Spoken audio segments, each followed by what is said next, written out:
All right, y'all, welcome to the M.A.D Rhythms Podcast Network. This is the Either And Podcast, and I'm your host, Bril Barrett. When there's contention or controversy, most people believe the solution has to be either or. I believe the solution lies somewhere in either and. All right, y'all, it is a whole new year. And one of the things I'm proud to be doing this year is reaching more internally, as in into M.A.D Rhythms. So on this week's podcast, we're going to be talking to none other than Andrew Carr. Now, who is Andrew Carr, you might ask? He's been a member of M.A.D Rhythms pretty much his entire life.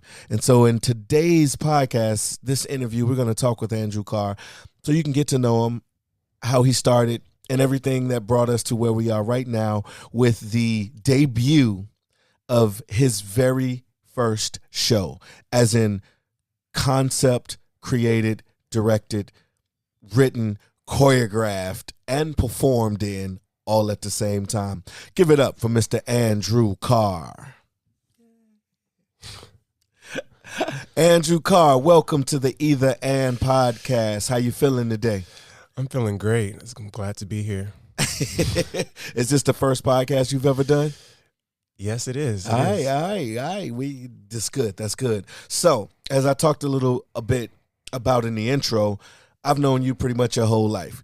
You started out as a baby. When we talk about our studio to stage pipeline, literally you are that. Mm-hmm. You represent that for M.A.D Rhythms. So, give me a little bit about how did you even come to us in the first place? What were you, 7, 8? 6? Younger, I think. I think the way my mom tells it is that initially you had to be 4 in order to be in the Tap Academy, and I think I was 3 or something, so you guys turned me away. And so I think I danced with Mayfair for a year, and then I came to M.A.D Rhythms at 4 or 5 maybe, and then I've been there ever since. What do you remember about your time? What stands out to you memory-wise about your time as a student in M.A.D Rhythms? I think just all of the technical work and all of the building blocks that I learned and that I was able to use and incorporate into my dancing. A lot of that time was just taking Bril's class, taking Star's class, taking Jamani's class. So all of that was just learning for me and putting all of the skills of tap dance and the history of tap dance into a context that I could understand. And when did you know? I tell people all the time, I knew from the first time I put on tap shoes that I wanted to do it for the rest of my life. I didn't know what that meant or how I would do it, but I just knew I wanted to be in these tap shoes forever. When did you know that tap was something real for you? What's interesting about that is that I think that realization came to me maybe about 4 years ago. So in my later stages in life, when I was younger, I think that I was good at it. And so I like to keep, progressing at things that I'm good at, but not until I think maybe my junior year or senior year of high school was when I really decided, I think that I can make a career out of this. I think I want to do this, for the rest of my life. So. That's interesting because I've considered you a gifted young tap dancer for a long time, but it's interesting to hear you say that it wasn't until toward the end of high school that you start realizing. Was there anything in particular that prompted that realization?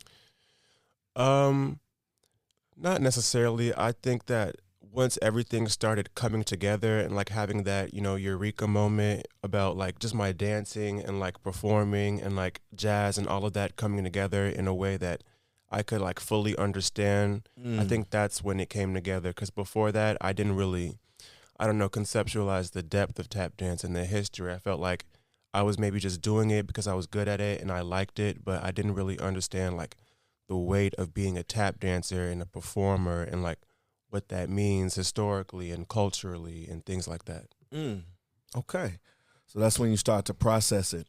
And that's interesting because I can remember back, we had our bump head moments quite a bit, and they were all when you were in high school. Mm-hmm. And so now it makes more sense that you didn't even quite grasp the extent of it. I will say I've considered you, like I said, you've been around forever, and I've considered you gifted for a long time. but I remember the first time that I saw you have to struggle with something, and that was working on Supreme Love. Jamani Taylor created and produced a wonderful show based on A Love Supreme, the Miles Davis album, and he set it on M.A.D Rhythms at that time. And technically, were you even supposed to be in it at first? Did he? I feel like you and Alexandria were y'all just supposed to be in like one number maybe or something like that? What was that? I don't remember quite. I think I remember that the only piece we were technically supposed to do was Pursuance. Okay. But we ended up learning Casabe and like somewhat learning Acknowledgement. Like we had to be in the rehearsals for all of the pieces, but like I only got maybe like Pursuance and like two others. So, but mainly I did Pursuance. So I think that was the main one I was supposed to do. And so that's the first time I remember ever seeing you like visibly upset, visibly disturbed, visibly like, I'm not motivated right now. Can you tell me a little bit about that experience and what got you out of that? So I think with that show, that was my first real introduction to jazz music. And so the way that album is and the way that John Coltrane is just like crazy, you know, the way he composes his music and things like that. So for that to be my like first real introduction to jazz, I was like overwhelmed and I was like, this is like a lot, this is intense. And plus I didn't really have a grasp on musicality in the way that I do now. So like the way that Jamani would phrase steps, I just couldn't get that connection with the music. So for me, it was like at the time while I was learning, it was like getting steps and it wasn't like getting rhythms and, you know, understanding the connection between the music and the rhythms and then my feet. So I think that was a hard connection or hard realization that I had to make later on in my life. Now, I will say, because I'm sitting here, you had experienced jazz before that show because we played it all the time in rehearsals and we danced to it and all of that stuff. But that show was when it made sense? Is that what? Well, I guess because like it was, I don't know, immersive. Like we would dance to different jazz songs, you know, maybe the same songs in Tap Academy and the Circle, but like for us to be learning a very in-depth show and, you know, it was a very long show and like long rehearsals and it was just, you know, Love Supreme and Supreme Love and it was just that for a very long time. Being immersed into a single album for that period of time, I think that's why I said it was like my first real experience because I was being immersed in an album for a very long time. So I just had to be soaking it all up and being present with the album. So okay. How old were you when you were in Supreme Love? I feel like you were like 10. I think so, 10, 11. Which is crazy when you look at it. Like you were in that show, and anybody who's ever seen that specific show, you did it when you were 10. Yeah, it was crazy. So it's honest to say that your frustration is understandable. So let's move up a little bit. So you have that experience. You come out, you're dancing, and then we have which you started participating in before you were actually old enough. At that point, it was our After School Matters after school program. So M.A.D Rhythms ran an After School Matters sponsored after school program for over 10 years. And we started on the West Side, North Lawndale community, and the Better Boys Foundation. At the time, it was the Better Boys Foundation. It then changed to BBF Family Services, which is what it is now. But tell me, give me some feedback on your experience growing up as a preteen in a teen program, but still focused on tap. Yeah, so I think for me, my experience might be a little different when we were on the West Side because I think I remember not really being there like every single day, maybe like making it once a week or maybe like once every other week. So I think the West Side version of ASM and, you know, the BBF program, I didn't really get the full experience, but I do remember just like learning pieces and being at those shows and like getting another, another experience of tap dance where I'm around other people, mostly who are younger. And so we were all like there for the same reason, and we were all, given the same structure and the same foundation. So I think that it was easier for me to be in an environment with people my age. I think that I got the full experience when we brought the program to the South Side, because it was also easier for me to commute there, and I was there every day. So just being there with the teens more often and being able to build stronger bonds with them. So I think that experience was fun. And even to this day, I still have a lot of friends from that program. So I think that was a very essential part of my growing as a tap dancer. Mm-hmm. And let me rewind a little bit. So when we were on the West Side, you weren't technically old enough to be in a program, but I knew how gifted you were, and I told your mom I just wanted you to come and be a part of the experience. So when you were there, you were not a teen yet, and everybody else in the program was 14 to 18.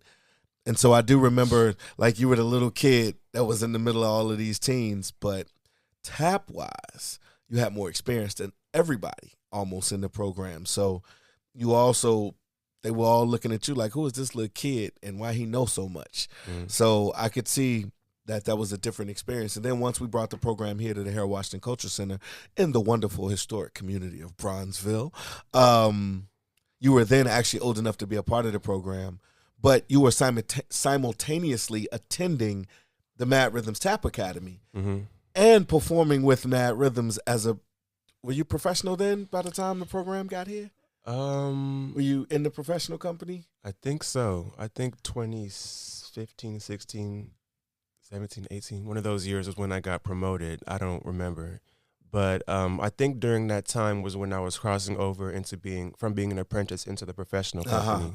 So it was during that era. So, but how was it? What do you remember or recall about the experience of kind of being in all three of those worlds at one time? In the After School Matters program, you were, and it was called, well, first it was M.A.D Rhythms West, the BBF crew. Then we did M.A.D Rhythms Bronzeville, the HWCC crew.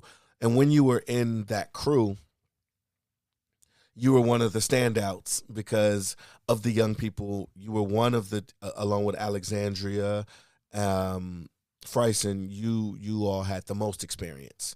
And then coming up under you was like Tanzania and who else? Tyler. Well, Tyler even came later.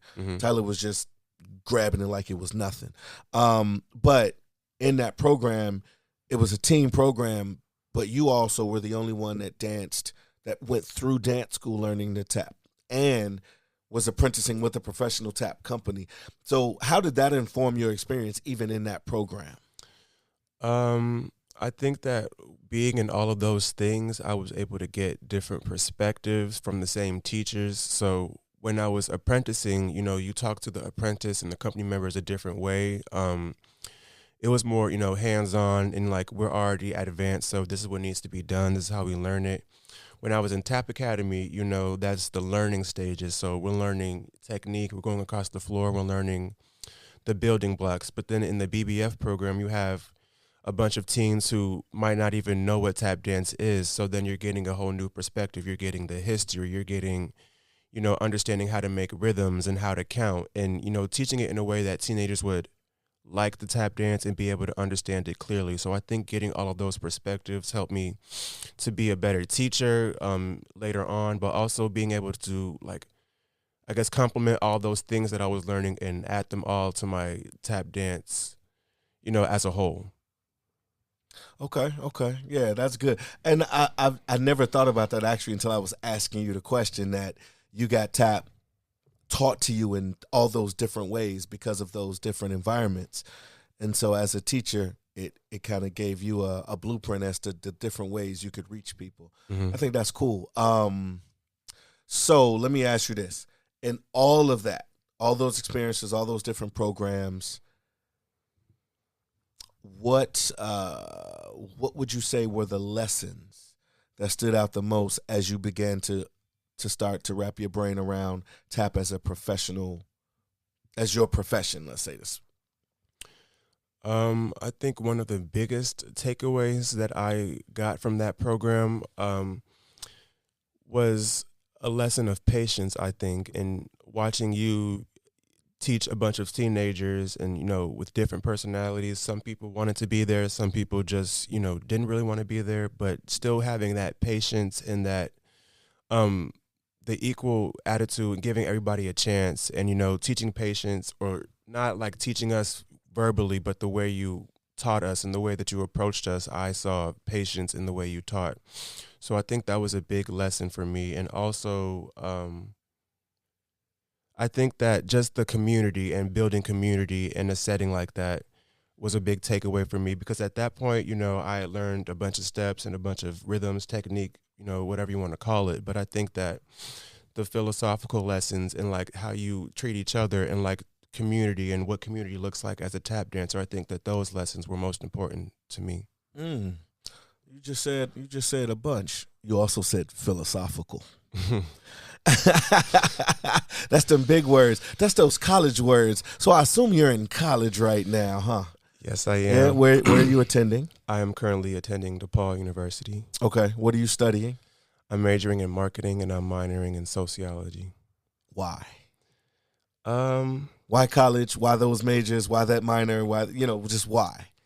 If I'm being real, I think that for me, college is a way for me to get a further education in a way that I might not have gotten when I was in high school, and also being able to get a job in the future that can help pay for my tap dancing and pay for me to produce more shows and pay for me to, produce more work, and also be a student and fly out and be immersive in all these places. So I think that having a degree and being able to have a job that can fund my tap dancing career is up until the point where I don't need it anymore is what I'm looking for.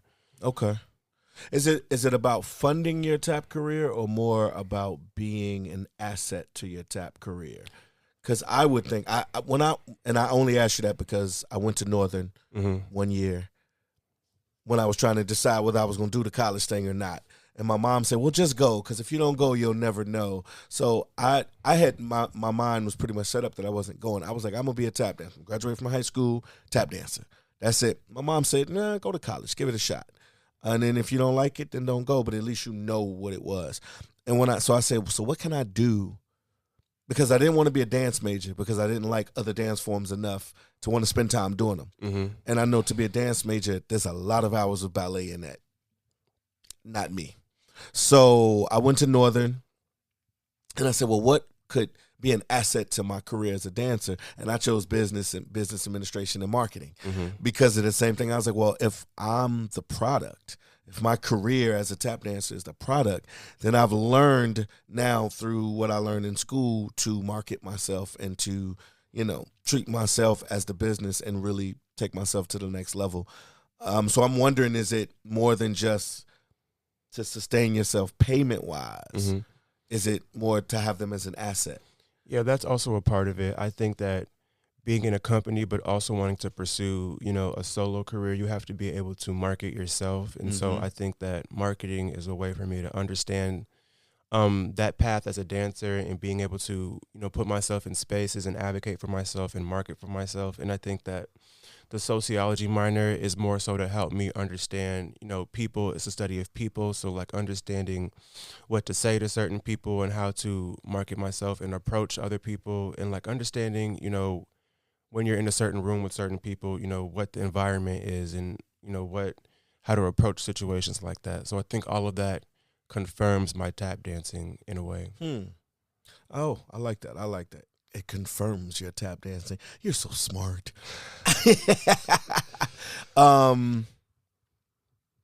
What tap dancers, and this could be in any aspect, from footage to history to your personal interactions with, what tap dancers do you think, I don't even want to say look up to as much as help inform how you want to be as a tap dancer?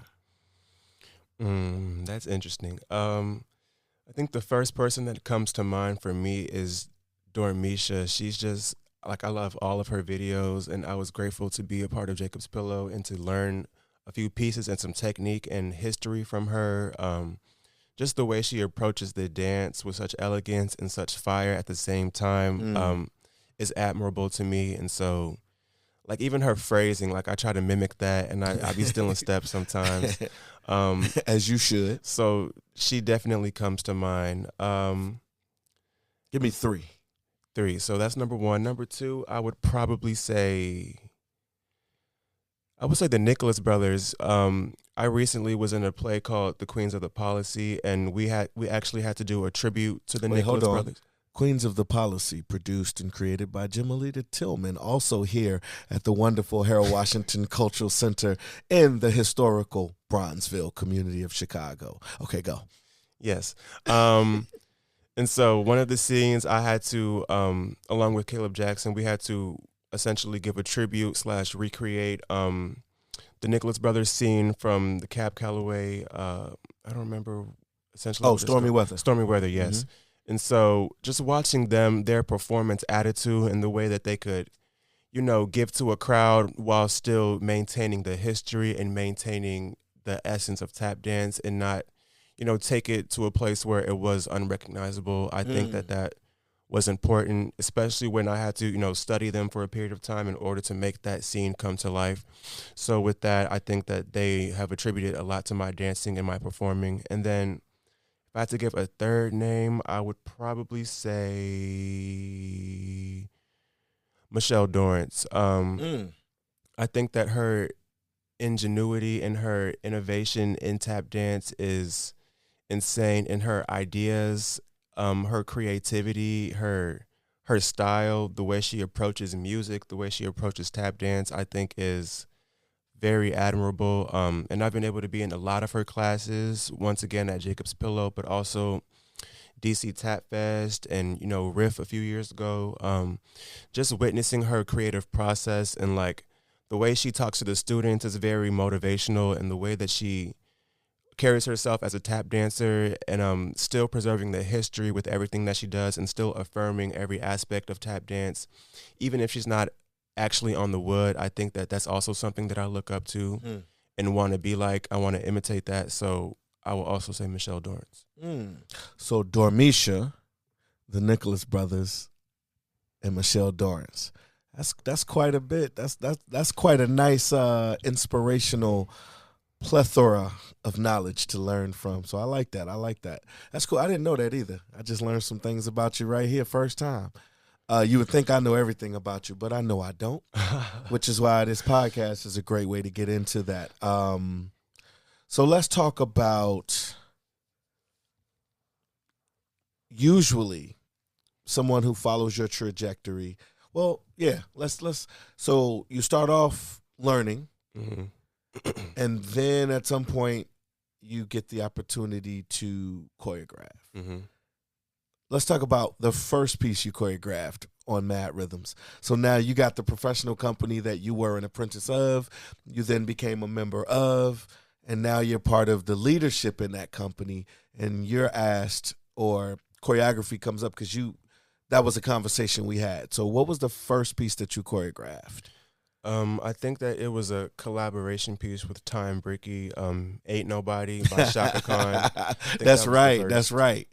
And that was, okay, yeah, so that was the collab piece. Mm-hmm. And then we ended up not using that in the show. And you were highly upset. Well, no, we did it, but we didn't use it afterwards. Oh, we did it in the show, but we never did it after. Yeah. Okay.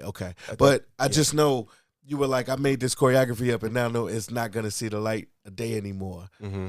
And so then I was working on hoofing it, and you came to me about wanting a chance to choreograph again. So then I gave you Cute. Yep. So was Cute the second piece you've ever choreographed? Yes, Cute was my second, yep. So if you've ever seen M.A.D Rhythms perform Cute, it's not cute at all. It's pretty wicked. It's pretty intense and in-your-face rhythms. And that was your second piece. So tell me a little bit about that experience. Well, first, tell me about the experience of you working with Time or working with another person, collabing on the piece. And then let's move to working as where you're the sole choreographer. Mm-hmm. So collab, how was that for you? So in terms of collaborating on a piece, I'm glad that I had that experience because I know how to maneuver that, and I know like what it takes, having to work on scheduling and time to put your ideas together and not necessarily, do one thing on your own, but just like being able to work with someone else. So I'm grateful for that experience. I do, however, prefer solo choreography just because I can let my own ideas flow and, not worry about them clashing or like not making sense or not affirming someone else's ideas. But at the same time, not wanting to take away from someone else's idea or whatever they had in mind. Mm-hmm.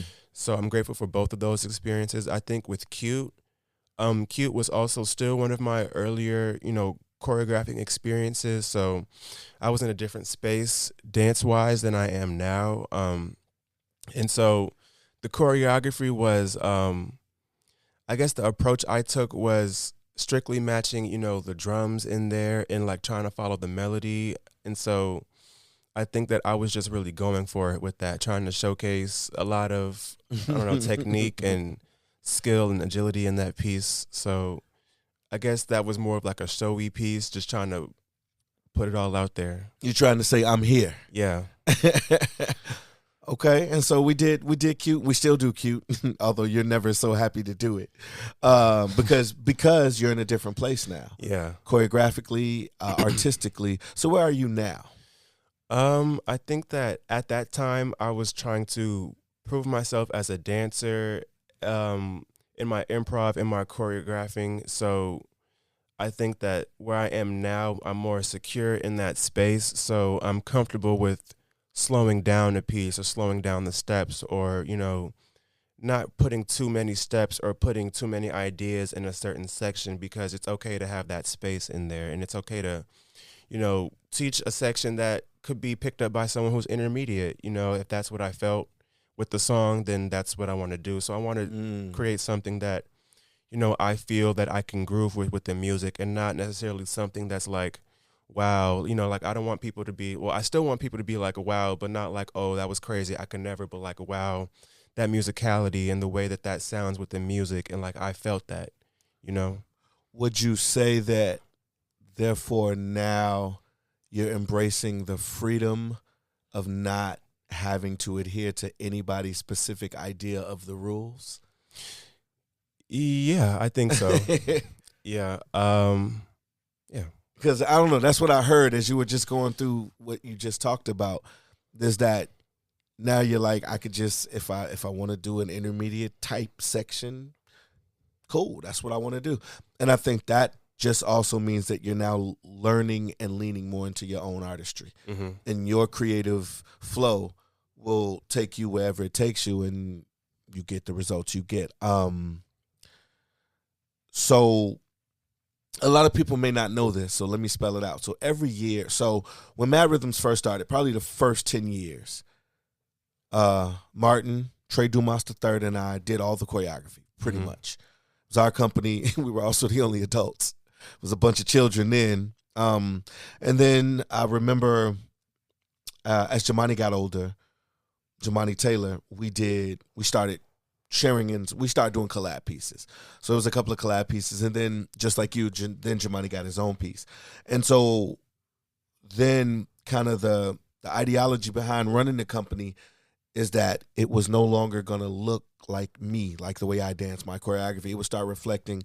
So I remember Star got 1 year to do an entire show, A Journey of the Dance Through the Rhythm, or through music, A Journey of the Dance Through Music was Star's first show. Well, pretty much she helmed it. She conceptualized it. And even though she had other people do some choreography, it was still at her direction. It was what she wanted. And then after that, I got a CDF grant, and we did Hoofing It. Mm-hmm. And that was just me trying to reinforce the history of the dance, being an African-American dance form historically, and that people were messing with that narrative and trying to change that narrative. And to this day, people are still having problems talking about tap in its real history and its realness. So that show was like my artistic answer to people changing the narrative. Mm-hmm. Then after that, we did Dinetta. Yep. And we did a M.A.D mixtape. And we've been doing that now for the last couple of years. Well received. And I will say, Star's show led us from bebop, jazz, all the way up to now. Mm-hmm. My show was also a mixture of things, but a lot of jazz, one or two Like I Can't Breathe was literally the song I had to put in the show. I didn't care, like you, I didn't care what it was connected to. It just had to be there. Also a lot of acapella pieces or tapapella pieces. Then Dinetta Show, all 90s, 2000s, hip hop and R&B. A lot of the classics that she grew up to loving and that a lot of us loved. And that show's been getting rave reviews. And so now that moves us to 2024 and an entire show made by you. To Love You Always.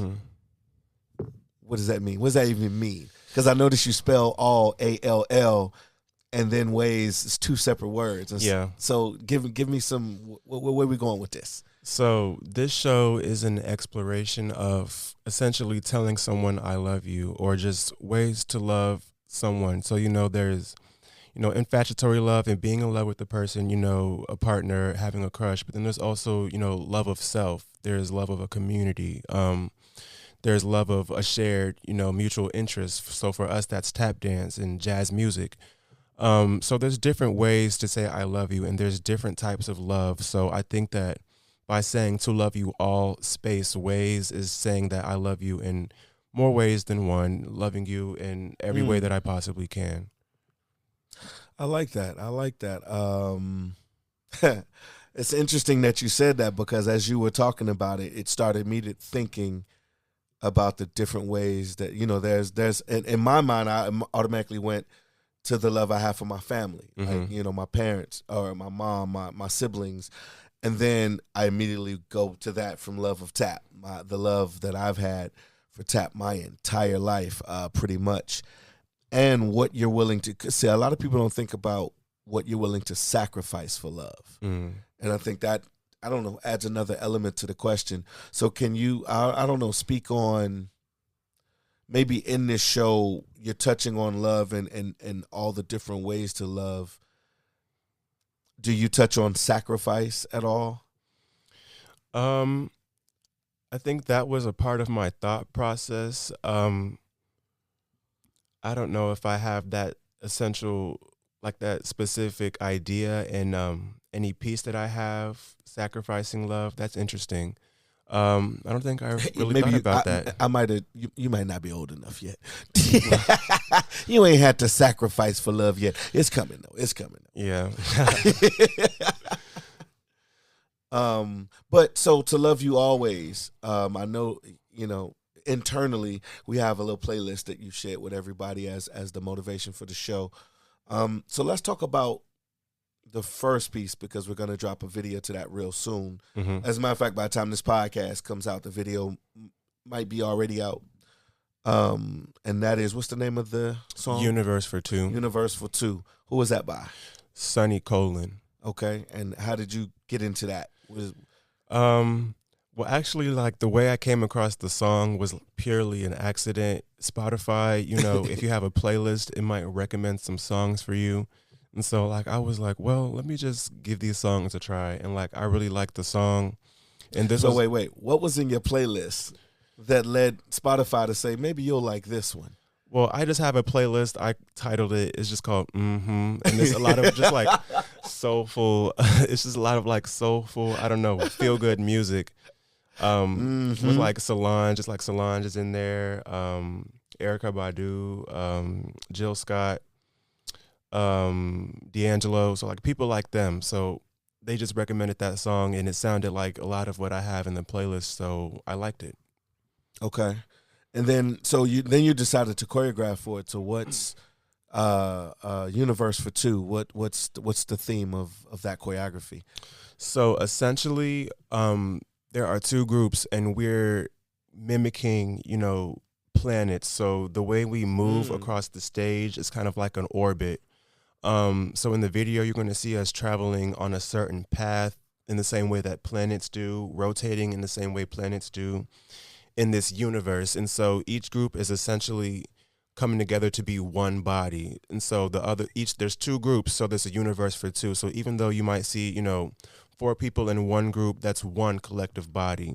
And so at the end, it's going to come together. And so at the end, you're going to see 2 people left. And so then it's really going to be a universe for 2. But the way that I thought about it was like universe. I thought of, planets and astrology. And so with that, I made the choreography, and the formations kind of resemble planets and planets in motion in an abstract way. And so the lights are going to affirm that. The dancing is going to affirm that. The formations are going to affirm that. So yeah, that's what came to mind when I started choreographing that piece. That's interesting. So let me be straight up with you. In my 40-something years of tap dancing and choreographing, I've never thought about the way planets move to inform the way I move. But that's probably why my spacing is crap anyway. So, so I just want people to understand that you just said that you used like interstellar inspiration to inform some of the movement and the way this piece moves. Mm-hmm. So literally a universe for two. That's you kind of good there, boy. I'm proud of that moment. What are some of the other songs in the show, and what are some of the other ideas behind it? Mm-hmm. So right now, like the playlist I have is tentative, so I'm still working out whether or not I want to keep some things, if I want to add some things, but there is going to be a lot of jazz, so there's going to be the standard I'm Confessing That I Love You, the Monk version, Thessalonians Monk's version. Mm-hmm. And I think that specific song I want to embody, pursuing somebody in love. So that piece is going to be a duet. And that piece is just like, what it looks like when you're pursuing someone, but putting that in a tap dance context. So, there's two people on stage, and like the song is the way that Monk plays it, it's very playful, and it's kind of like a very cute song. So it's just embodying like a playful pursuance of a partner or somebody that you're attracted to. So like that's one theme. There's an a cappella piece in there that's going to embody, community and the love of community, the love of dance, the love of each other. And so that piece is going to be just like exploring, like leaving space for each other to improv, at the same time coming together to create polyrhythms, to create rhythms, to create sound, to create music. And so those are just two examples of just different types of love that tap dance can demonstrate. Would you say, or what would you say, maybe is the question I want to know, are the personal forms of love that you've experienced that play most into this show? Like how is your personal love experiences portrayed in this show? Or are they? I don't even know if that's a... I think in a few ways, I think that my love for the dance is what allows me to be in a mindset to even want to, create a show like this about, demonstrating love. I think my love for the dance, my love for music, my love for jazz music. There are a lot of jazz songs in there. I think, my love of like the people I'm dancing with, and just being able to have faith that, the people that I am dancing with and the people that I love to dance with will be able to, embody these same themes with me and, help me bring this to life. What about don't get ready to get shy on me. Oh, what about no. a love of a certain someone? Is that in the picture, or maybe no? not? I didn't think about that when I came up with the show. I mean, those themes might play out in certain pieces, but it's not a reflection of my own life. Okay. Now I do know that your family is very strong in the church. Your grandmother is what's her proper title? A pastor. A pastor. I thought it was something like, I don't know. Mm-hmm. As a pastor, and your family has your own church, mm-hmm. and you've grown up in that situation. So can you? And I know you and your mom are close, you and your grandmother are close, but can you just give me a little insight into how growing up in a family church and how that connects or informs you as a tap dancer in your tap family, or does it? I don't really think that's like the way that I was brought up in that way really affirms my dancing. I think that because there are a lot of ideas that I learned from them, and like ways to think, but at the same time, I'll explore my own ways of thinking. Mm-hmm. I've never really liked to be told what to believe in or told what to follow. And so even though there are certain, characteristics of, being a good person and things like that I use even in my everyday life and as a tap dancer, I think that a lot of those things I've had to explore on my own and finding my own, ways to approach the human experience. And so, to a certain extent, I think my mom and my grandma play a big part in my tap dancing. But I'm not really sure if religion in that way plays a factor in my dancing. What do you want people to take away from this show? I want people to leave the show feeling inspired, to show love to other people. I think that in this world we live in now, there are so many examples of people just showing hatred to each other and, just being unkind. And I think that this show just gives you so many examples of how to love one another in different ways, not just being romantic with each other, but there's friendships, there's community, there's loving yourself. And so I think that all of those ideas come together and help inform how we treat each other. So I think that I want people to walk away from the show feeling, inspired and like a call to action, being able to demonstrate those same ideas of love to other people. That's a word. I think self-love is probably the most important, because once you learn to love yourself, then you can love others, then you can extend and you can present love outside of yourself. So I love that that's also a theme within your show as well.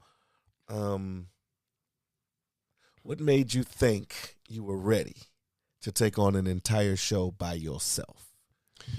Well, the thing is, I understood that the way that M.A.D Rhythms works, a show goes down the line every year. So it was your show, it was Star's show, it was Donetta's show. So I knew that I was probably going to be next. So I kind of had to get ready in case I was asked. And so when you asked me, I already had an idea, what would I do? What kind of show would I try to create if I were asked to have one? And so I think that knowing that day was going to come, I kind of sort of planned ahead of time. So I think that's what made me ready, was preparing, even though you hadn't even asked me for a show yet. Back when we were still learning M.A.D mixtape, I just had an idea that, maybe I might be next. So let me just try and, try to figure out what I could do to create a show and what makes sense, what I think is a good theme. So that's how that came about. So recognizing the pattern, number one. Yeah. Which is, I love it, because it's the same stuff we do in tap. I pretty much think that's life too, right? You recognize a pattern so you can figure out whether you want to play into it or play against it. I think the last thing I want to ask you is, you'll create this show, we'll debut this show at the Chicago Tap Summit, which this year is October the 4th through the 6th. The Chicago Tap Summit, so save the date now. I'm just saying. You'll premiere this show. What do you want to happen next? What's next for this show in your mind? In my mind, I want this show to reach its capacity in Chicago and in different venues, but I want this show to be seen, outside of Chicago. I think that any show that we've done in M.A.D Rhythms, but I think that with this show, because it's mine, I feel like I can take it wherever I need to take it, even if that's outside of Chicago. And so I think that it's also something that I can take with me, beyond M.A.D Rhythms. 10 years from now, wherever I might be, I can still be doing the same show and still adding new elements to it and still breathing life into it. So there isn't really anything specific that comes to mind. I'm trying to get to the summit first, but I think that, there's so many possibilities for this show. So I think that I can take it anywhere if I wanted to, really. Okay. I think I said that was the last question, but this may be really the last question. Actually, the more you talk, the more I want to ask you questions, which is cool. That makes a good interview, I think. But I think, so M.A.D Rhythms is one of the few companies that encourages independent. We don't have a problem with people being soloist as well as in the company, right? So we actually prepare you and push you to be a solo artist even while in a group setting. And I think we've done that for everybody in M.A.D Rhythms. So, and I think that makes us different than other companies. Some companies don't want you to look at solo stuff because they want you to be about the group and the company.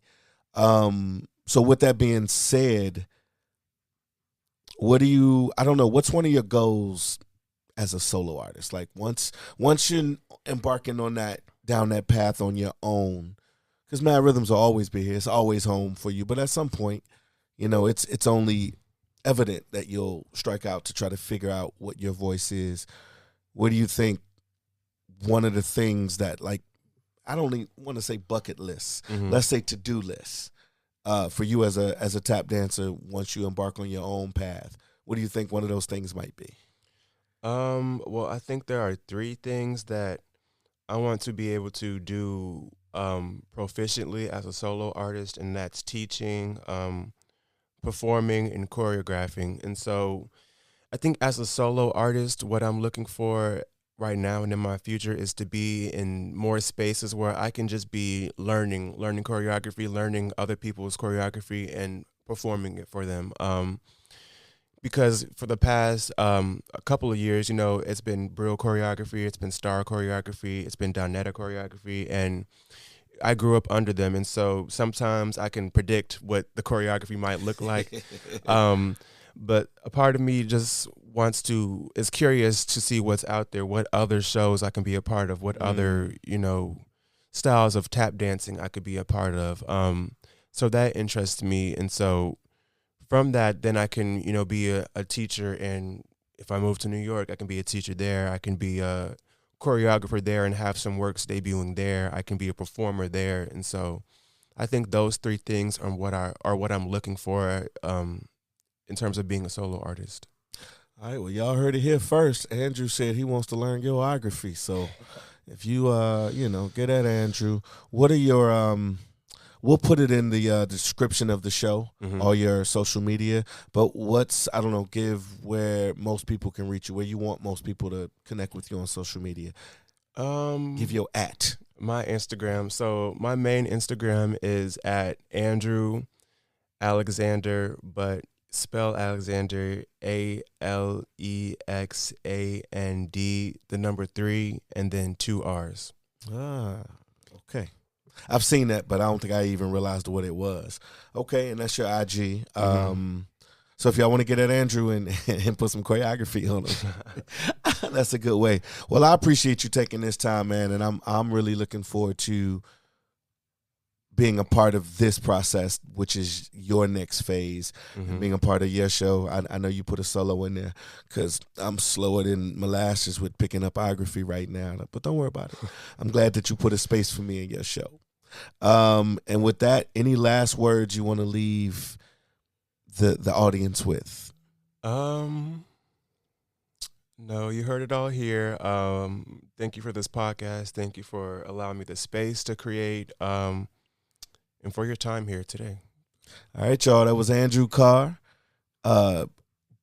Worldwide premiere of his new show, To Love You Always. It's going to be during the Chicago Tap Summit, October the 4th through the 6th here in Chicago. Again, save that date, save that date, save that date. I ain't going to say it again. Yes, I am. Save that date. Now you heard it. This has been Bril Barrett. This is the Either And Podcast, and I'm your host, Bril Barrett. And I hope you have a great day. And remember, respect the dance. Peace.